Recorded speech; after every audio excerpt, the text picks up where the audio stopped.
Andre, good to see you, brother. How are you? I'm good, and yourself? Very well, very well. And like me, it looks as though you are a corded earphone maxi. You've thrown away the EMF brain frying AirPods. I don't know if they're brain frying, but actually, once you get off the hype of the newest, brightest thing and just go back to fundamentals, there's nothing like a corded thing, and it works better, and it's better for everyone, I guess. Absolutely, mate. Absolutely. Yeah, it's Bitcoiners, right? And going down all of these different rabbit holes and getting to have these conversations. It's also damn interesting. And yes, of course, nobody knows the exact truth, and it's all but that's what we love doing, right? Just digging into these things. And since you and I have known each other, my goodness, we've been on. I mean, what else have we discussed? The seed oils, the sun cream, the there was one other I can't remember exactly, but it's all Rockefellers and Rothschilds, discussing that with your wife and Yes. mine at dinner. I love it. I And love how that's an interesting conversation. How pre me being a Bitcoiner, and how Philippa, my wife, was the conspiracy theorist in the house, and I was like, oh, there you go with all the the big families, this and that, and then I went through my journey to the whole, and now I'm 180 on the other side, and now she looks at me like I'm the crazy one in the house. it. Well, I guess I mean I that was the same as me pretty much, but I feel as though we're lucky in the fact we've done it that way around. Found Bitcoin first, then found the darkness, rather than found the darkness and then no hope. Uh, Well, that actually might be the reasoning why my wife is still not a Bitcoiner yet, full mm, way, because she found the darkness first, I guess. So she did the opposite, and because of that, I believe she still thinks in the back of her head that Bitcoin is too good to be true. So there must be something behind it, and she's suspicious. yeah, yeah. It's well, we should always have some level of suspicion, I suppose. But Yeah. yeah, I'm glad I mean, it's uncomfortable learning about those things and learning about the secrets of the Federal Reserve and how that came to be and how this system that we grew up in has literally been set up to rob us of our money and of our time and of our families and of our relationships and of our of the human experience for for want of a better term. And it is pretty bleak, but anyway, we got Bitcoin, we got the bright orange hope, and that is what we're all pushing towards. And you, my friend, I Pleb of the Year award of 2022, I don't know about 2023. that, but I'm trying to do my part, and Yeah. as picking up on your words, it really gives you hope, especially after all the COVID bullshit and what it did to my family and my businesses here in Madeira. And then that was, yeah, the bright bulb for me personally on Bitcoin not being just this crypto for investment and all that bullshit that I was immersed in before. Yeah, it only clicked, really, really clicked after COVID and after all the bullshit and all the stuff that happened, again, to my family and my businesses. So I kind of appreciate that happened in a way, and how you can switch from being so negative at the time that we all were, or at least the majority of people were, and to now being, very, very positive about the future and heads down working to make it, well, I would say a better world for everyone, but especially if we could all work on our own jurisdictions, on our own circles, and our own families, and our own communities, and do our parts to make it better for Madeira. And that's how the whole project started, basically. Hmm. How much do you attribute to hanging out on Bitcoin Twitter in those dark days of COVID and pulling you out and just snapping you into like realization of, hang on. Everything. And I've said this before, at one point, I thought I was a lonely pleb in Madeira. And it was, in fact, Bitcoin Twitter that pulled me into this global community, a niche community, okay, but a global community. And I got immersed in the conversations and on the books and on the podcasts and on the articles and the amazing stuff that the community has written and spoken about and developed and built on this last few years, especially. It was my saving, actually. And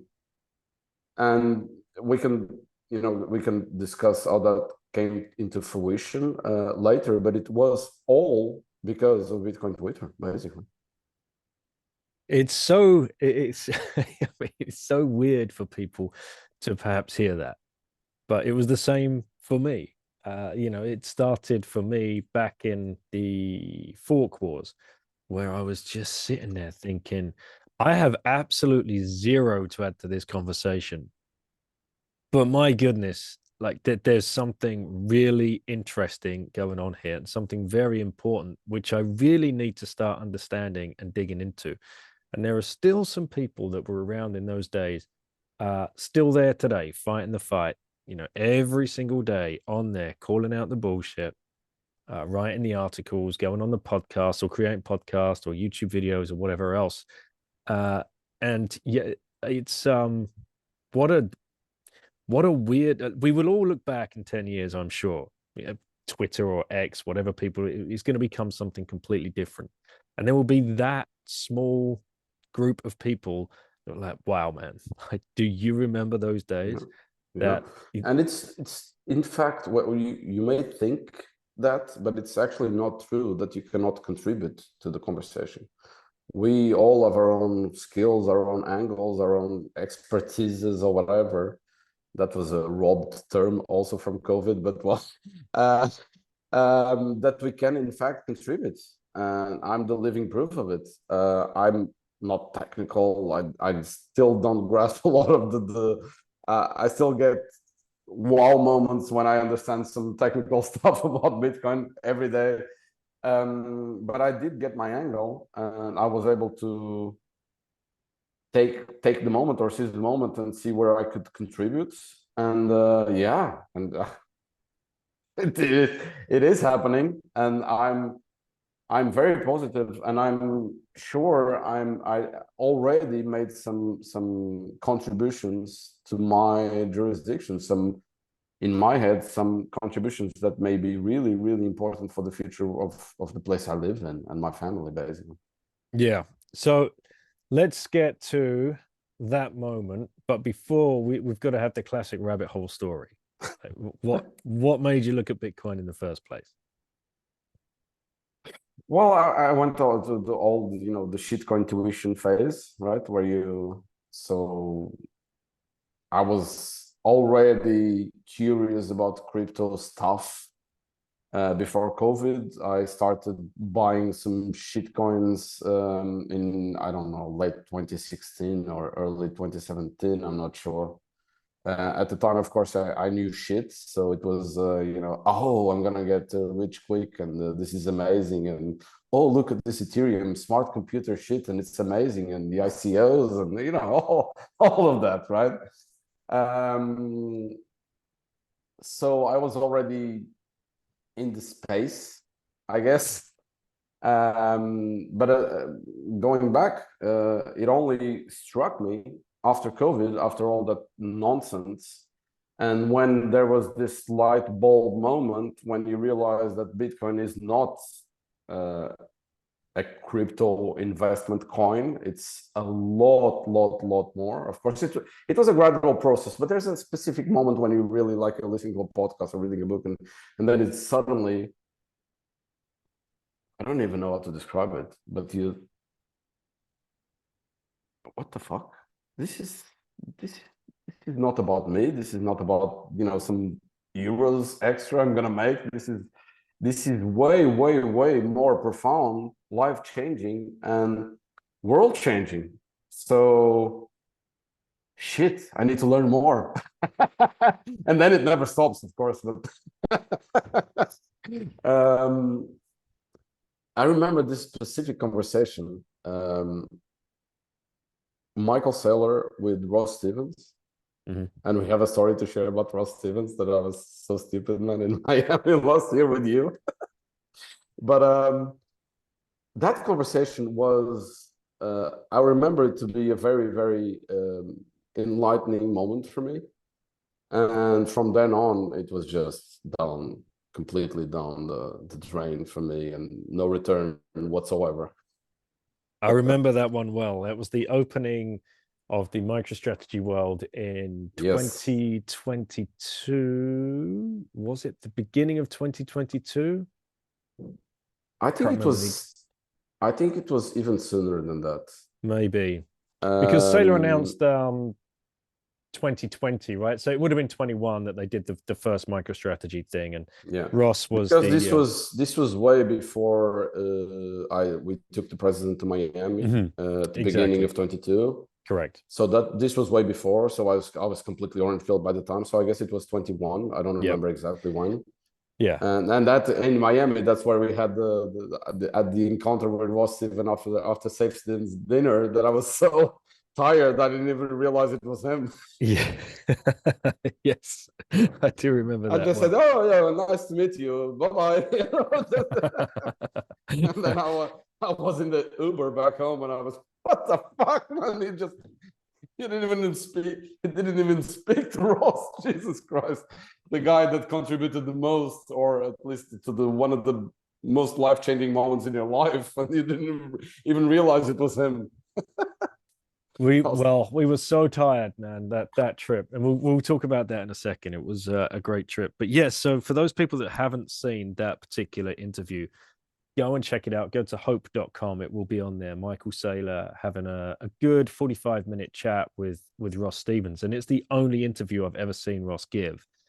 And he's the founder and CEO of Stone Ridge, which is an investment, and doing now more things with Wolf in the Lightning space in the US, and running those incubators and trying to enable more people to build on Lightning, right, and build out Bitcoin. But incredible and I interview. and I might say already we're gonna announce this soon. Well, maybe when you launch this is already there.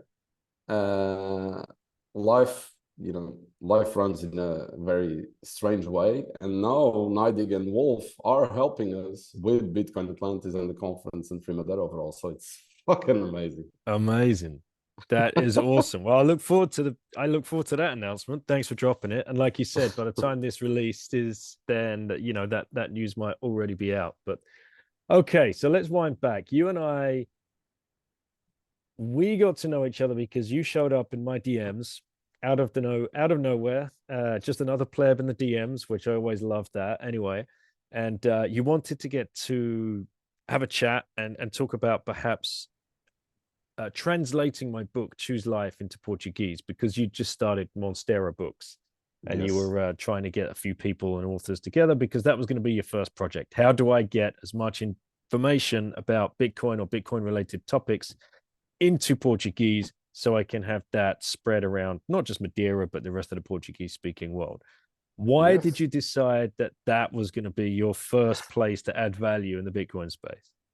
Well, it wasn't, a very thought out strategy. Again, I was just a pleb in Madeira, and Bitcoin consumes you, and it affects your mind, and I was already, of course, accepting Bitcoin on the companies, on my other businesses, but I wanted to do more. You're always thinking about Bitcoin, right?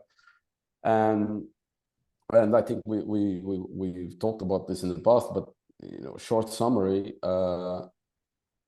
When I went to bookstores, I was always looking for Bitcoin books in the Portuguese bookstores. Couldn't find it anywhere, and then I was in Lisbon in a big bookstore, and I looked at the most top sales, and there was this book by a Portuguese shitcoiner on the number 8.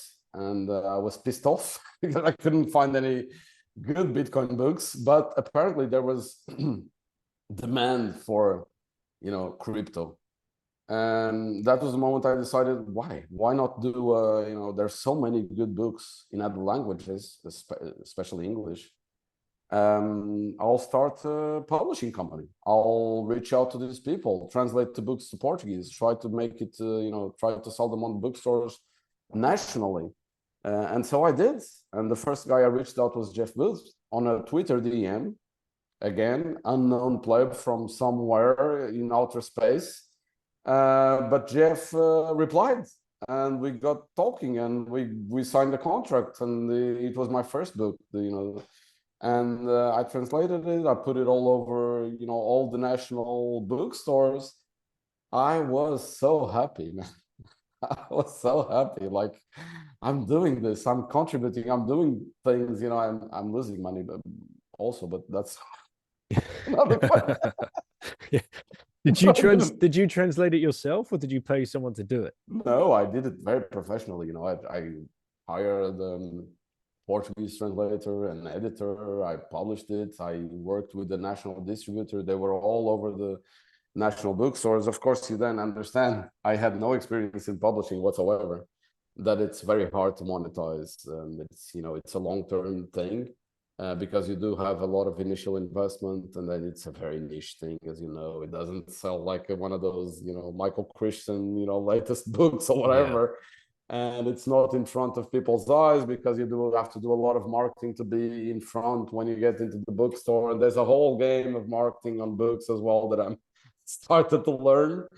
But I did it anyway. And after getting Jeff on board, it was a lot easier. When I approached the other authors, I was already, we just published The Price of Tomorrow by Jeff Wills. Can we have your book as well? And everything. Oh, okay. and then we published VJ's book, The Bullish Case for Bitcoin. We published 21 Lessons with Gigi, that is now living in Madeira. The whole shebang. And Thank God for Bitcoin, and your book that we still don't publish, but it's already translated, that we have to publish soon. And there are many others on the pipeline. Like, I'm very proud of the Sovereign Individual that we're going to launch at the conference. Hopefully, we're still working on the last details, and many others that are coming.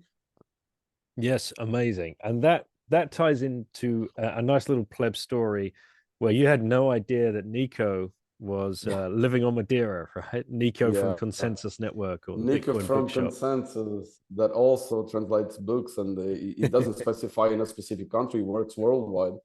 But at one point, I reached out to him, trying to partner, because that's what you do, right? And yeah, the conversation was good, and shall we meet? Yes, we meet. And then where? And I was, trying to schedule a Zoom call, because I thought the guy was in Finland somewhere. Not only was not in Finland, he was living next block to me in Madeira. So, so of course we became friends, and we had a nice lunch, and the rest is history. We are partners and doing the, God's work on Bitcoin orange pilling through books. So I remember the way I remember it from my side of things, like we'd had that initial, so you reached out, we had the initial conversation, and I was like, yeah, dude, like, thank you so much. Like, why would I say anything other than yes? I mean, go ahead, translate it, launch it, do whatever. This is amazing. It's very, very, very humbling. And then a few days later, or maybe weeks, I can't remember the exact timeline, I get a text from you, or perhaps even a voice message. I can't remember exactly. Would have been around February 2022. Daniel, call me now. And I'm like, right, okay, hang on a second. So I dropped whatever I was doing, and I gave you a call, and you're like, dude, I don't know what the fuck I'm doing. I don't know what I think I just fucking orange pilled the president of Madeira. I'm like, what? Slow down. Tell me everything. And that was the day Miguel had just left. So Miguel Albuquerque, sorry, Miguel, if I'm pronouncing that incorrectly. he had visited your co-working space. Please tell the listeners why. What had happened that morning? Why had Miguel come? And what was the kind of conversation that you guys had? Sure. So I know the president for a while, way before he was a president. And this was not related at all, of course. And I wasn't even thinking about that when we scheduled this visit to the co-working space. But he came over. We were discussing other matters on his office one day. And then we scheduled a visit to the co-working space because he wanted to check out the expat community and the nomad community because it was a big thing after COVID here in Madeira. And so we did. He came over for an official visit, was checking out the place. Everything was amazing. We were full of foreigners working here and so on. And at one point we were in the reception just talking, and he mentioned how Madeira must proceed with a different strategy regarding tech adoption and not relying so much on tourism sector, because after COVID it was a big stress for Madeira as well, as you can imagine. And I basically seized the moment. So I took my opportunity there and I said, maybe I can help, without, then I had to call you, another Bitcoiner help from around the world to see if I could really do it. But, it's one of those cases where you say, I can do this. I can do this, for sure I can do this. I don't know what the fuck am I doing. Let's go for it. And of course, I said, I can help, at least in the Bitcoin space. I think there's something we can do here in Madeira around this. And Miguel was like, yeah, all the nomads and the expats, they're using this crypto for everything. And I think it was actually when he said this that I was, I really need to do something, because, they are not well informed. They get conversations from all these grifters, the shitcoiners. Shitcoin was doing its thing at the time. Lisbon was a big crypto hub because it was tax-free at the time. There was a lot of money, and they get bad influences from everywhere. So I have to do something about this. And that's when I called you in panic mode. He was and he was there just to get this right. He was there just to check like the health of the digital nomad population. He was worried that they'd kind of left Madeira during the lockdowns or whatever else. And he because for him, I believe it's important that the island attracts those kind of people, right? That's what he was hoping to see. Right. Okay. Yes. Good to know. And I guess it's a good strategy overall. He's trying to make doing unrelated projects, but all in the spirit of attracting businesses to the island, attracting families, minds with the that can really deliver, can create value for the overall community and the island, I guess. So, for example, they created this sea-related technologies cluster where they're inviting, sea startups, and they give some helpful. They have a building that are going to incorporate and work. Of course, we're on an island, so it makes sense. They have the open sea to explore and test new technologies and so on. They're also doing the new hospital, for example, and a big section of it will be research health related technologies. So trying to attract also businesses, universities to work together and cooperate and developing new stuff for health related technology. And it sees Bitcoin as now, hopefully not shitcoin, it's only Bitcoin, but still a long way to go on, and we can talk about that. All the government below him,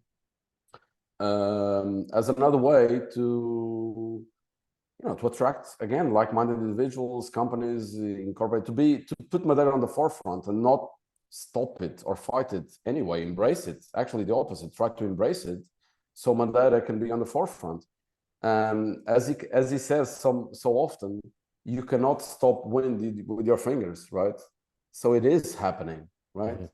So let's just try to help these guys, put on a good development, make them work, welcome them in Madeira, and embrace those guys.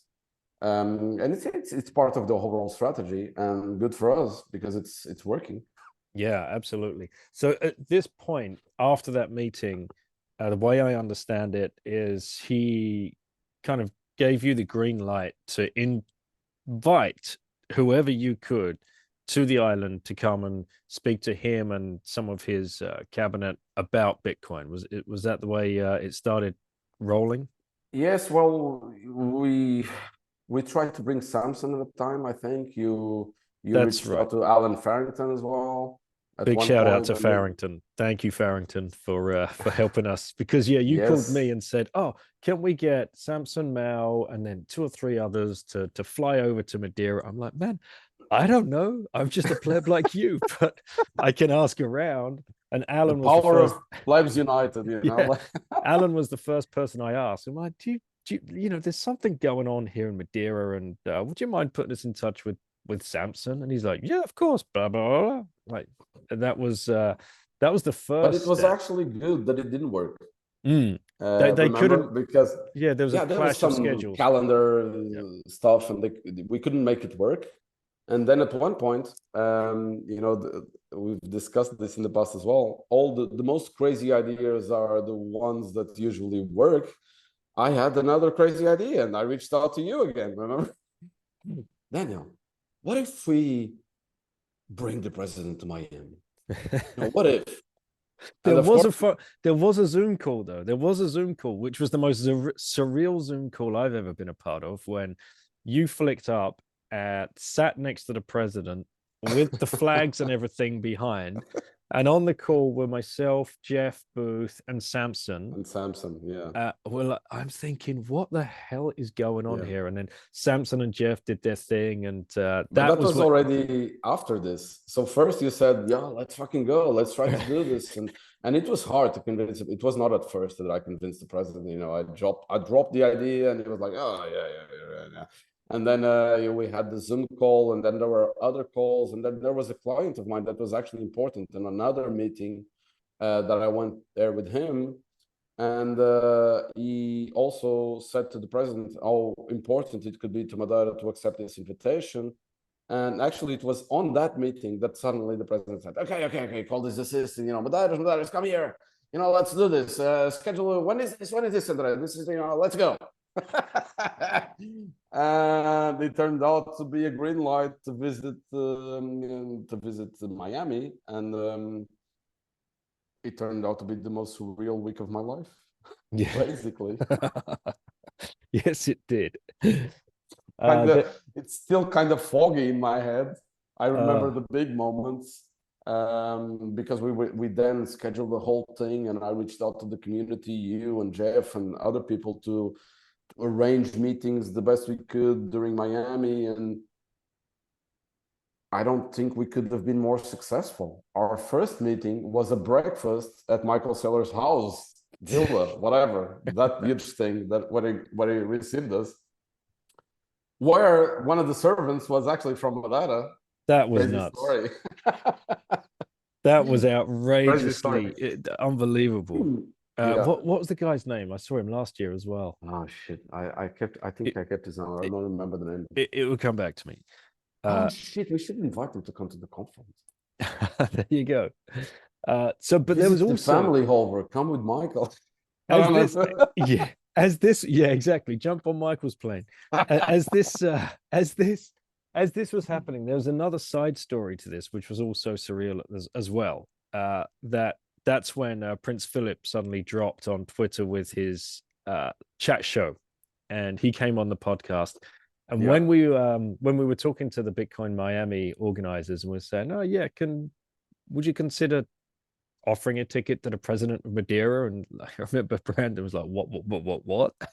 Like, yeah, and by the way, there's this Prince of Serbia as well. I think he might be interested. Like, who the fuck, who you, where did you, what? So, sure enough, the invitations came in for president and two of his associates. and for Prince Philip as well. And you, myself, and Prince Philip ended up staying in an Airbnb together, like just apps because we were scrambling for to find Man, places to go and stay. And you're a pleb in one moment in Madeira alone, and then you're between two princes, as I were on an Airbnb.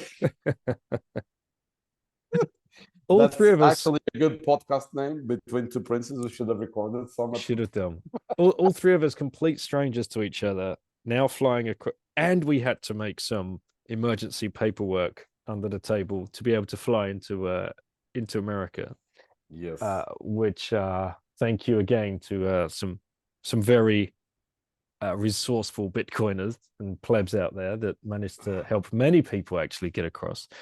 All Bitcoiners helping again. Yeah, and the three of us never met each other. All converged together in an Airbnb along the strip in Miami and getting ready for the conference. And then we have that meeting, like you said. The three of us, we got across there.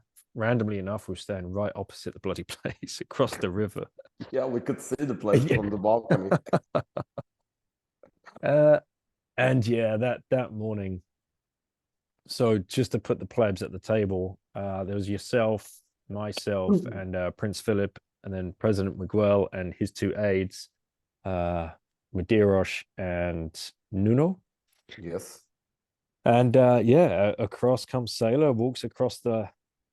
We had breakfast there too, didn't we? Yeah, he walks across the lawn and comes and sits down and says, "Okay, gentlemen, good morning, welcome." Shakes everybody's hands. How would you I like think to? he listened. I think he listened for like 2 minutes for the formal introductions, right? Yeah, And formal then it just introductions. started. How would you like to spend the next hour? And I just said we've got to get everybody at the table up to speed on what your thoughts around how best a nation should start thinking about like adopting a Bitcoin strategy. And then he was just unleashed, man. That was like a 45, 50-minute just Yep. pure orange pilling session, sailor style. It was Yep. incredible. And In hindsight, I think it was even a bit too much for the first introduction of the because I think the three Madeira guys, including the president, were just flabbergasted, like, hell am I like?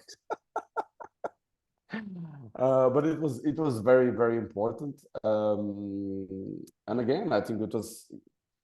I don't think these guys are completely fully orange filled, but they got a long way. mm-hmm. And that breakfast was really, really important as the start of the week. Well, not a full week, but like 3 or 4 surreal days that we took after that. And there was some conversations, and especially outside the conference on those moments. I still remember also a dinner that we had. Samson invited the president, and Tour de Mister was there, and Max and Stacy, and a few others. And Max sit down next to Nuno, and Nuno knew nothing about the. So Max was very nice, and with a lot of patience, also did like a 40-minute protocol explanation to Nuno. I remember still the eyes of Nuno at the end of the dinner was like completely blown away. Of all the things he didn't know, I remember the last of the cover, and then I still remember Max, and then you get difficulty adjustment. Who does this and this and this, and the other guy was like, "What?" Max was on fire. He was on fire. Absolutely, And I remember absolutely. at the end of that, he just turned into classic Max, and it's like, and we're at war. It's fucking war. And it's like you walk around a battlefield. It's like triage. You're like, do you own Bitcoin? No, you're dead. Do you own Bitcoin? No, you're dead. I'm like, Jesus. Like, Jesus. He was, yeah, he was on fire. But just back to like Sailor's key message was about education, right? It was like, don't go out and adopt Bitcoin as a strategy. Don't start talking about putting on your balance sheet. Don't start the, education. And I think that is, well, that's where everything started to stem from. Because after we were at the Safer Dean's dinner, that's where you ignored Ross Stevens at Yeah. Jesus. So, but at that dinner, I think you just dropped. Why? Uh, I was Can so tired by the we had the dinner. Is it okay? The connection you Yeah, froze for a while. you just Yeah. froze for a while there, but it was at the dinner. Sorry, Oh, just in case you didn't hear what I was saying. It was at the dinner that Miguel asked to have a conversation. You were having a cigarette or something outside, and yeah. something clicked. So yeah, but that was I was explaining that I think one of the reasons I was so my mind was butter, and I was really tired by the end of the dinner. The dinner went well. I remember still Jeff and Preston and coming to speak with the president, and of course he met Safety as well there. And at one point in time, I was just the president, let's smoke a cigarette because we went outside, and that's when that was a key moment on the whole thing. And I said, okay, we'll do this. What do you need? And I already had a plan, of course. Okay, we establish a non-profit outside of government. We do our own thing, education, adoption, trying to bring companies, a Bitcoin business, blah, blah, blah, blah, all those things. I said, okay. Well, you can count on us. You'll have our help. Let's do this. And I already had all the plan, and it was good. It was also a key time on all of this, and where we officially, not officially, but decided to do the Free Madeira and established a nonprofit. And that was when, after all of this, I met so many people at that dinner, people that I admired from afar, Lynn Alden, and I don't know, many people that were there. And when I was finally so tired, I had to go home. I remember going back in just to say goodbye, and you were talking to this guy, and I was like, oh, sorry to interrupt, Daniel, I'm sorry, I'm just going home. I need to sleep and so on. Oh yeah, you go and rest. I'm just. By the way, this is Ross Steven. And I was like, oh yeah, nice to meet you. So bye, Daniel. I'm off. And it was only at the Uber going home that I was like, oh my god, that's the Ross Steven. The least you could have done is saying, oh man, so pleasure to meet you and so on. But I did nothing like that. But well, I'll meet him in person eventually.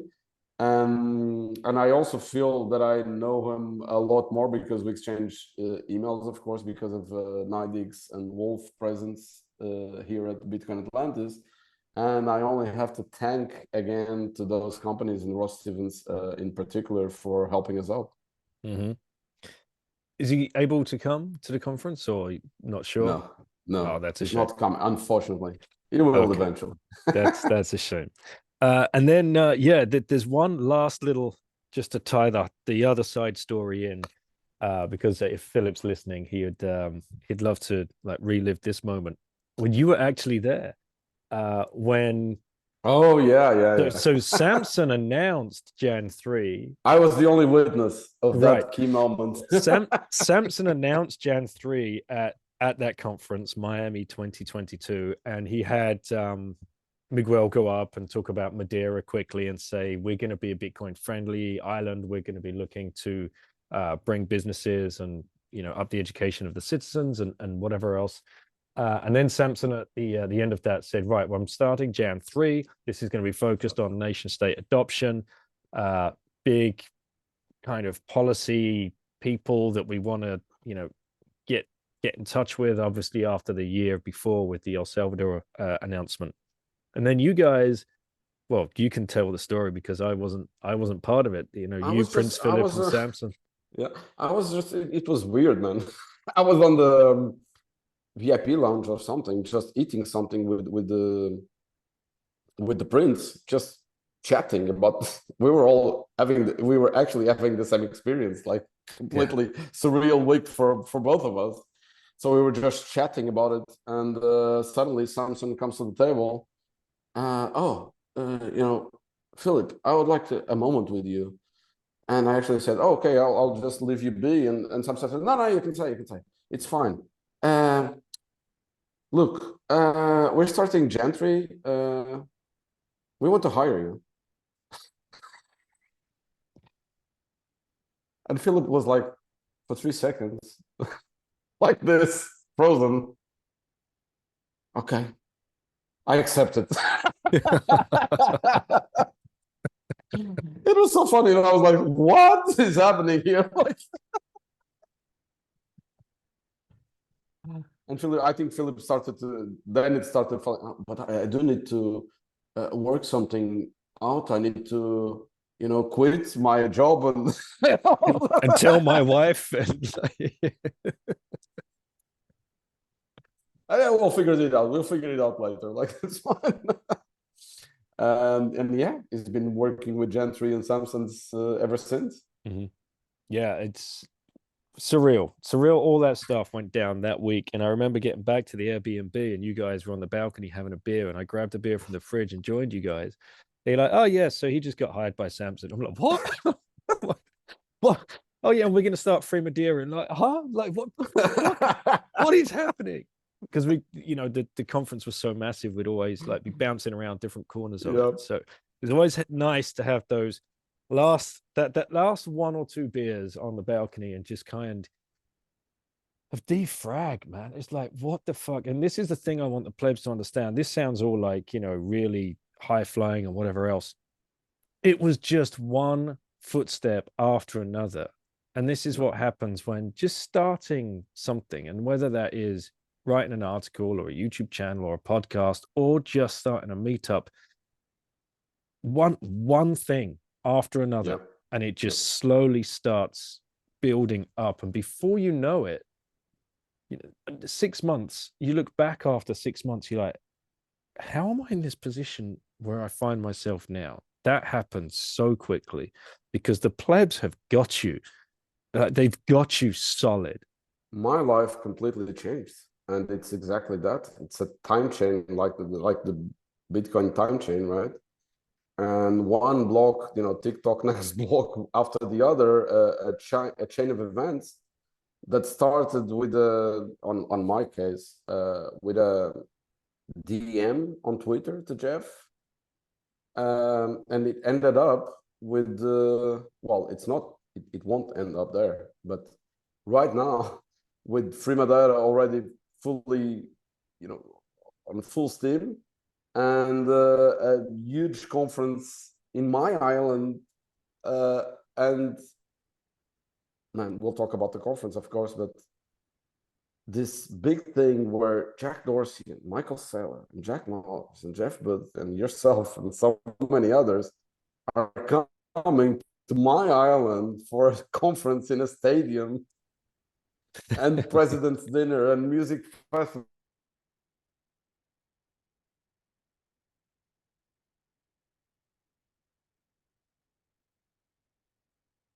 Crazy, man.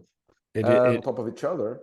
And it's so important that you throw mud at the wall. Where can I contribute? What can I do?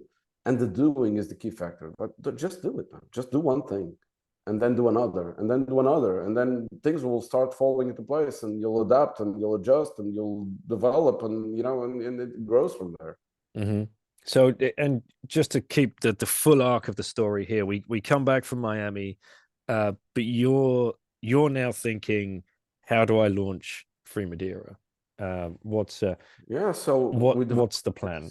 We developed this strategy. I invited a few people over, of course, yourself and others, to be advisors to the Free Madeira, because I still need guidance. I needed help, coordinating, getting the strategy together. We started partnerships with a lot of good people. My first Bitcoin guys, Looking Glass, some of the advisors like Troy Cross on the energy are helping us to develop some energy projects for Madeira as well.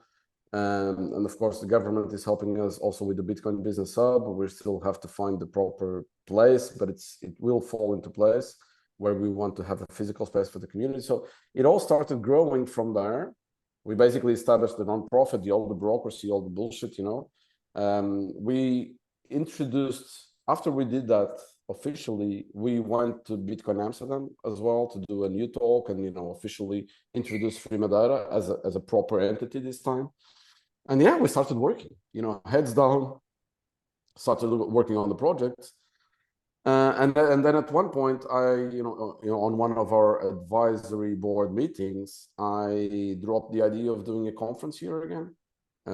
Oh, by the way, in the middle of all of this, I invited a bunch of Bitcoiners to come to Madeira as well for a trip, get to know the island. That was an amazing week as well. We not only visited a lot of places, at a good time, but also had a few deep conversations with some, the president and several public entities and so forth. And that's when again we established Free Madeira later, and then the introduction in Amsterdam, and yeah, heads down working on all the plans. So I skipped. I was talking about the idea for the conference, and my idea was to bring again the advisory board here and just do some small thing, keep the conversations going. But then it grew into this monster. Because of the advisory board as well, guys like yourself and Jeff, but was really important with all this network to invite, Jack Dorsey and Michael Saylor and others. And at one point I decided, it's not a small conference anymore. This is something else. Let's seize the moment again. Let's make it into something really big and good. Let's put Madeira on the map of conferences worldwide. Let's do a proper Bitcoin-only conference and take this moment to make a splash in Madeira. There's still a lot. Madeira is like elsewhere, still 95% of plus of the people don't realize the difference between Bitcoin and the rest. So this is an amazing opportunity, not only to orange pill the locals, keep the education going, and kickstart some of the projects we want to do with Free Madeira later. Invite public officials, private stakeholders, people that can come and learn and talk with other so many interesting Bitcoiners we're going to have here. And yeah, it's going to be amazing. What did the president say when you showed him the idea of the conference? Well, he's a bit of a Bitcoiner in that sense, which is always, wow, sure, let's do it. It's gonna be good. Bring the Americans over. It was supported from start. So yeah, when I find a few months later, when I told him or presented the first draft of the conference, I think even him was surprised by the size of it, because I think he was also thinking it would be something smaller. When we requested the stadium, it was like, what? So the stadium that we are talking about. You want to do this in a stadium? And I said, there's no. Yeah, but there is a rather small place, like a medium-sized city, and there's not really like a conference place like you get in Miami. So when I started to think about venue possibilities, the only place I could see working was the stadium. And fortunately, the government helped us with that, and they requested the stadium for the conference. And yeah, we're doing it in a stadium. And this is the stadium of Maritimo, right? The local town, the football club within Funchal, downtown. And I've been to a game there with yourself and a few other plebs, which was great to see. We got a fucking football stadium. Like this is when you told me that, I'm like, Jesus Christ, what next? Like this is, more what pleases me more is that it's a different venue. It's a cool venue. It's not the one of those beige boxes of conference venues with carpets and all of that. We are going to transform the stadium the best that we can, of course, in a very I'll talk a bit about that. So the stadium is basically in downtown Funchal. You can walk to downtown Funchal. and the view from the stadium is also amazing. And we're using, well, we're not using all of the pitch area. The stadium has this configuration where you have basically a ring around all of the stadium, where we're going to have all the things we're going to have, and we'll talk about this a bit because it's interesting, with a great view to Funchal and in large open spaces and whatnot. And we're going to use the pitch only for the main stage that will be facing the seating of the stadiums. Like, it's really, really cool. You're gonna. I was actually this week watching a match again with my kids, and I was already imagining the whole thing. It's gonna look great. It's gonna be amazing.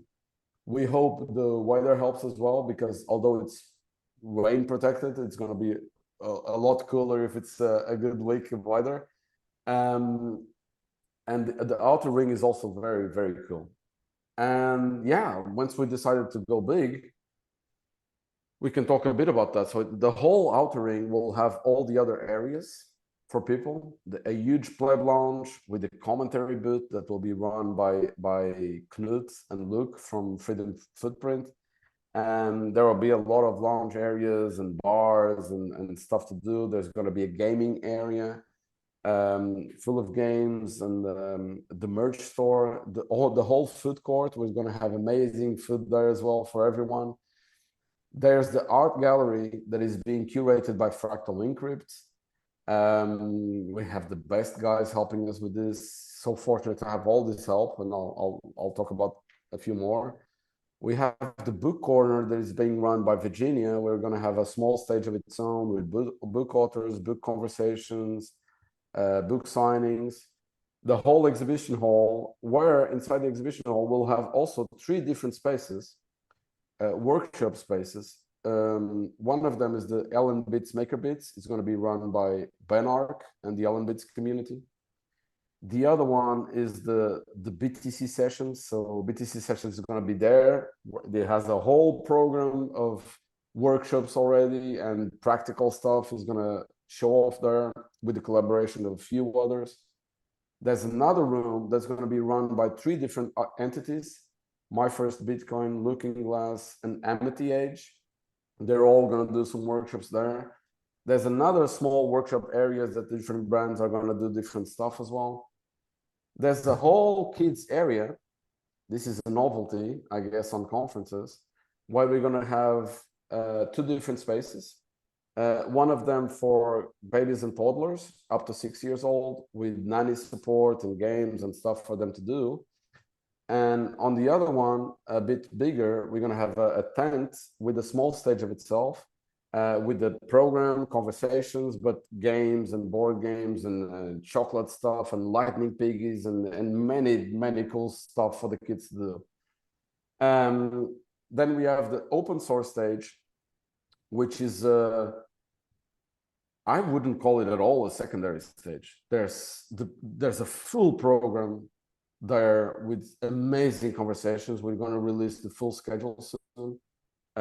It was a nightmare to put everything together because we have 140 plus confirmed speakers on panels, on keynotes, on roundtables, on it's a lot. And yeah, and the VIP lounge, and it's looking great. And there's actually even other things like a full speakers lounge on the other side, and some sponsors, private rooms, and we'll even have podcast rooms. There are so many people here requesting podcast, the opportunity to record podcasts. We're gonna have an empty space that is free. You can request. Actually, you should reach out if you need it. We have an empty space where if you bring your own gear, you can use the space to record a pod. But we have another one fully geared, where you have lavalier mics of up to 5 people, 3 operated cameras, and a director, and you can just book it by the hour, and you'll get a full mixed clip for you to use on your podcast, on your socials, or whatever you publish your podcasts. If you need that, do send a message. We will have a full schedule for that. Actually, you already have a lot of requests. We'll probably have to do a second room. And it's good. Do reach out if you need it. And yeah, And we didn't even discuss the satellite events. Yeah, and there are tons. My God. This is why plebs need to book for at least a week and bring the Yeah, fam. yeah. We do have to put that message even more out there because there are so many satellite events. We're going to publish the Bitcoin Atlantis time chain soon with all the stuff that is happening. If you go to the website, there's also a link to the satellite events where you'll see a bunch of them, but there's still more. It all starts with the Whole Coiner Golf Challenge I'm in signed up, brother. Santa da Serra Golf Course, which is an amazing course, brilliant views on the mountains. We're gonna have a golf challenge there in the morning, followed by a nice lunch. Josiah's Carbon is gonna help us. Coach Carbon is helping us with the tournament and other sports activities because actually there's also a football tournament on the day after the conference that Coach Carbon is managing as well. And João from the golf course was really helpful. The director was also very helpful. They are accepting now Bitcoin for payments there. You can play a golf round and pay in Bitcoin. And they were very helpful. And then we have, on the 28th, we also have some other events like, Raspy Blitz, for example, is doing an event here. On the 29th, there's many. There's My First Bitcoin guys are doing an event a whole day. We have our own event called Welcome to Bitcoin in Portuguese, Bem-vindo ao Bitcoin. It's one full day, 100% in Portuguese for the Portuguese community, for the newbies. It's going to be managed by the Portuguese community. We'll have 6 people managing that area. Full morning of theory and then workshops in the afternoon. It's in a very cool place that was just inaugurated a few months ago in Funchal as well. There as well, we have the VC pitch called the Rise of Atlantis. It's managed by Martel Fox from Layer for Talent. We're going to have a bunch of startups pitching to a full set of judges there in the afternoon. Free to come. Everybody can come and watch the pitches.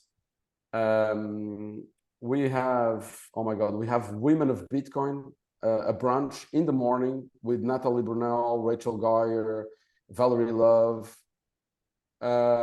We have an amazing party that day in Barreirinha Bar Café that we're actually calling Bitcoin Bar Café on the afternoon with DJ Valerie Love and Rotzol doing this amazing party there at the end of the afternoon. We have, oh my God,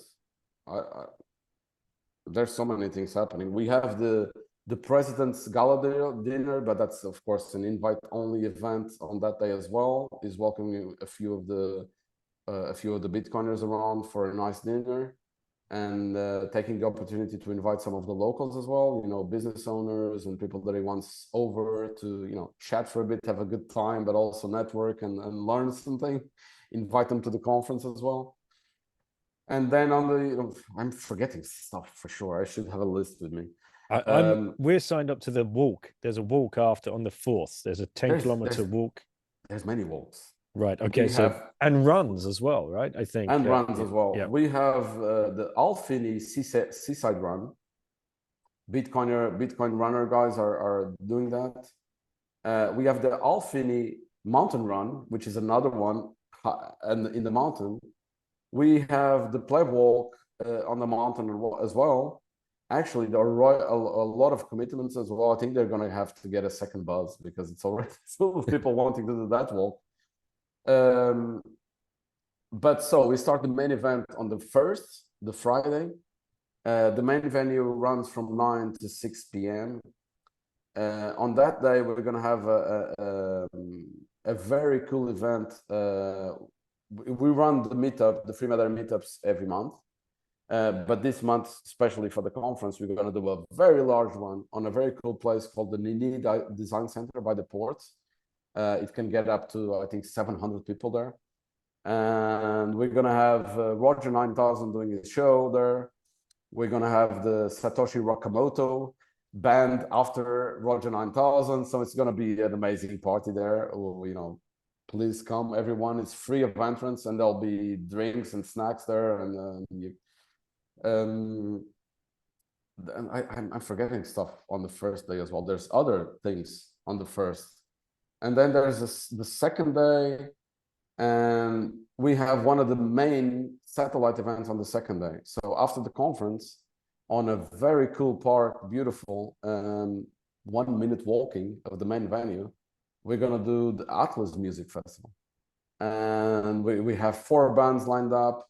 It's headlined by Theo Katzman, this amazing artist from the States. For those who don't know him, he's really, really cool. He's part of a band called Wolfpack. They are very successful. This guy, you know, he closes Madison Square Garden. We're so happy to have him. It's going to be a very, very, very cool side event just for people to have fun, listen to good music. It's going to be amazing there in the park. Joe Martin is going to be here as well at that music festival. We also have a local band called Napa. They're very successful, very cool. It's going to be a very nice event. Then on the 3rd, we have the main event again, of course. And to wrap it up, we have the mega pleb dinner, the meat unskewered. And it's, you know, it's going to be really, really cool. And then on the 4th, there's more events. I do the football again by Coach Carbon, as I said. There's the walks. There's a few walks still. We're trying to organize a surf trip as well for some people. We're doing the Bitcoin Film Fest. Those guys will come over, and on the 4th there's a Bitcoin Film Fest running all afternoon. Oh man, I'm forgetting some stuff. How have you pulled all this shit together, man? Like this is crazy. I mean, it's going to be a great week. And we were fortunate because a lot of people are helping. You know, all these satellite events have their own people working them over and producing them. You know, some examples. The Bridge to Bitcoin guys were going to come and help with Orange pulling the merchants, right? Yes, actually, they're working with Charlie. Charlie was our first hire at Free Madeira. Charlie is this amazing Venezuelan guy that actually has a great story of its own. As he said, we were forced to learn Bitcoin way before you privileged guys here in Europe. And he escaped Venezuela with Bitcoin in his head, with his mother, and came back to Madeira. And now I think he's the most happy guy around me. He's so happy to be working with us, to be working with software engineering project with Gigi and Pablo, to be helping all of this. And he's solely responsible for orange peeling tens of merchants. That the graphic has been going skyrocket now with his help. And I'm very surprised to see that the merchants have been very, very welcoming to this, and they're actually excited, most of them. And now we have golf courses, we have beer factories, we have restaurants, we have pharmacies, we have dental clinics, we have, fuck me, I don't even know anymore. The climbing center I saw as well. Climbing center. There's so many different things, and we're adding them by the day. I think at conference time, we're going to be the leaderboard at btcmaps.org. Nathan, by the way, is coming and helping us also with kids area gaming. Very cool guy. And Bridge to Bitcoin and Nathan helped, Charlie in the beginning, but now Charlie's a master of its own. He's a fully, orange pill How old is monster. Charlie? I don't even know. Well, he must be in his 30s. Yeah, he's a young guy. Right. And he's so excited to be doing all of this. It's so good to see. Awesome, man.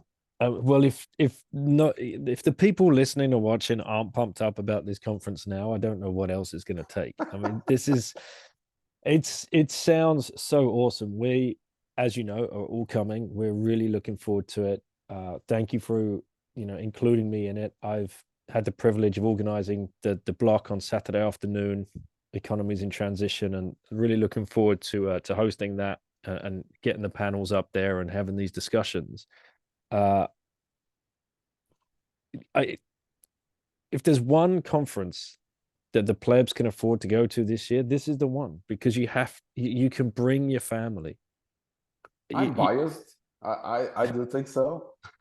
Not only Madeira is an amazing place to visit by itself, so that's why we also wanted to make it more like a family event and a vacation event. We have the kids area inside, but a lot of activities for families and kids, like women stuff altogether, and many things for the family to do. The venue is quite unique, and I think we're going to make it a very nice place to network, to go watch the shows, and to be there. It's gonna be really cool.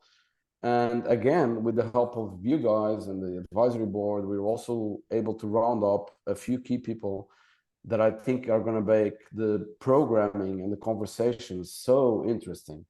It's not only our block. We have Preston Pish working on one of the blocks. We have Alex Gladstone working on another. We have Troy Cross working on the energy block, of course. We have Jeff Booth working on the hyper-Bitcoinization philosophy theme on what the world should look like on another of the blocks. I myself have one of the blocks, the Madeira block, where I want to showcase and talk about some possibilities from Madeira and what could be done here. Man, it's going to be, and the open source stage is full of deep conversations. We have the best guys over. Marce is an amazing woman. She's helping us with all the programming. We have guys like Francis Puyot, NVK, all the Nostra guys. The community is all here right now building and will be part of the conference as well. And there's going to be also other interesting conversations about EU regulations and unschooling projects, and there's a whole mix of really interesting conversations happening on the open source stage that I'm really bullish on. And we'll probably publish the full schedule soon. These things change until the last minute, but at least absolutely. 95% of it. And yeah, the main stage and the open source stage schedule and the programming and panels are through the roof amazing. We should have actually made it clear to the plebs the acronym of Free Madeira. Do you want to explain what that stands for? Yes. Free Madeira was actually an idea that Paulo had. Is the director of the Chamber of Economy, of the local Chamber of Economy, very cool guy. Was already an Austria economist for a while. He was not a Bitcoiner, now he is. He was one of those guys that I had this conversation so many times with him, and I said, man, Jesus, I'm so fed up speaking with him because I talk with him a lot. But he was always on the fence, and I said, you're already Bitcoiner, you just don't know it yet, man.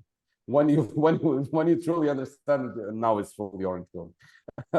And he already had this name in his head for another project that he never developed. So when we were having the conversation, I didn't know what name to give to the organization, and actually already had the name, but it was not good.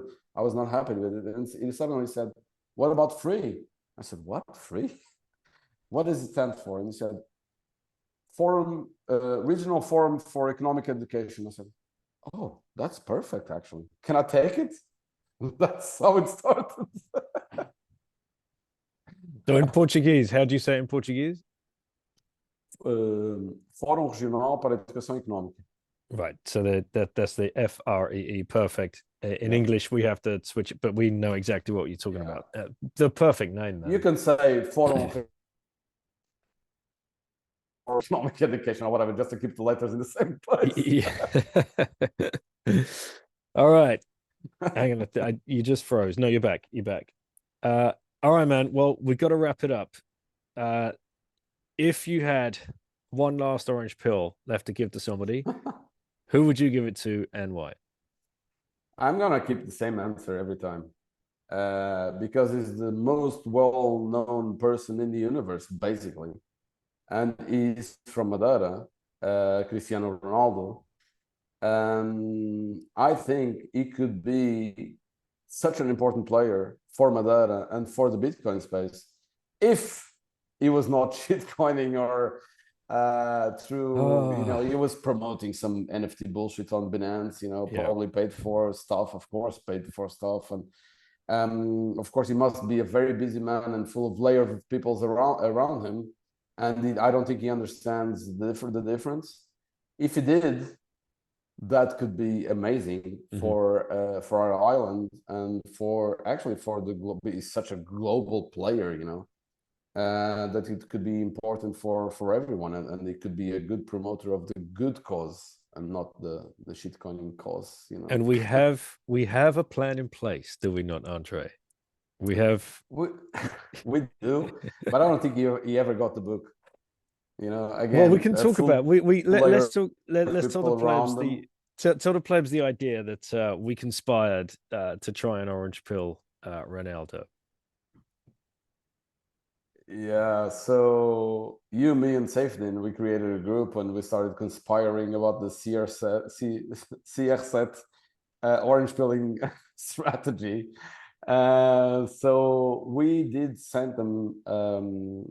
Safedin wrote a letter to Cristiano Ronaldo that I translated, put it inside the book, and sent it over as a gift to Cristiano Ronaldo. And we did send it, but you know, I don't know if it reached his hands or if it did, if he had time to read it. But that was our strategy. We may actually should do another follow-up meeting to put maybe strategy to 2.0 to see how it can breach his security. I don't know. I'm still hopeful that it gets to his hands. Let's see. Fingers crossed, mate. He was just on the island, I believe, over Christmas time. Yeah, he was watching the fireworks. Damn. I believe his mother's birthday is also around New Year's Eve, so he came over for mommy birthday and the firework show. We'll get him. We'll get him. Eventually. Well, Bitcoin Okay. will get everyone sooner or later. Absolutely. So. It's inevitable. So all right, mate. Well, if anybody's been listening and they want to reach out, if there's a way that they can, if they want to learn more about coming to even perhaps look around living on Madeira, because I know a lot of plebs have moved across just over Yes. the last year, just by watching, following the Free Madeira The community announcements is and growing whatever by else. the day. It is crazy. Like Yep. it's absolutely crazy. And you've got Rob and Sylvia, they've been on talking about their unschooling project that they're doing. You got They will Pablo be and at the Gigi. conference as well. Yep. You got Pablo and Gigi running the sovereign engineering workshop for Yes. January It's and February, happening right? on the room next to me. I'm in co-work now. There you And go. there are 25 guys, including the mutiny guys. They're all here working heads down and developing a project. It's amazing to see.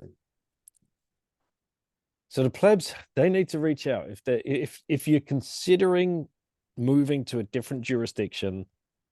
I think coming to the conference would be the perfect way to, if you book a week or two, if your schedule allows. Absolutely. Uh, I mean, obviously, it's going to be a biased view of Madeira. We're going to be surrounded by plebs, and we all know what the conference vibe is like and Yeah, everything. yeah. So It's don't not make gonna a be like that every week. yeah, don't make a life-changing decision based on one conference. Make sure you go back in a quieter time. But it is true, people are moving there, and yeah, it's great to see. And I think hats off to everything that you've managed to achieve, mate. It's been awesome Thank you, getting man. to know you over the last few years. Really looking forward to coming over. My parents are actually going to be there just randomly on holiday, and they're going to Nice. come. So this is going to be amazing for them to see. Nice. Perfect. Like, yeah, perhaps their oldest son isn't a crazy bastard after all. In a football stadium, introducing people on stage, that might actually orange pill one of them. We all have our own battles to fight, right? So Yes. I So uh, true. I appreciate everything you've done. Appreciate you. And what's the last thing? What's the last shout out to the plebs, and how can they reach out to you? Well, again, if you can, do come over. It's going to be a great week. Um, I'm biased again, but I think it's going to be really, really good. I visited a few other conferences in the past, and I think we're doing something special here. Head over to bitcoinatlantis.com. We also have the Bitcoin Atlantis hashtag on Twitter, and you can reach out through the website. You'll see we'll publish the full program soon. We still have many speakers to announce. That I said 140 plus. We actually have to start announcing more people every day because we're not going to be able to announce everyone until the conference time. So it's going to be amazing. Do reach out, do come, bring the family. It's going to be a great week. And the plebs can get a discount if they use the code BITTEN 10%. I think you've got a code as well, right? Under the Free Madeira organization. You can also use free, only free for Right. the same discount, but it's the same. Okay. Excellent. All right, plebs. You know what to do. Andre, thanks so much for coming on, brother. I'll catch you again soon. Thank you, man.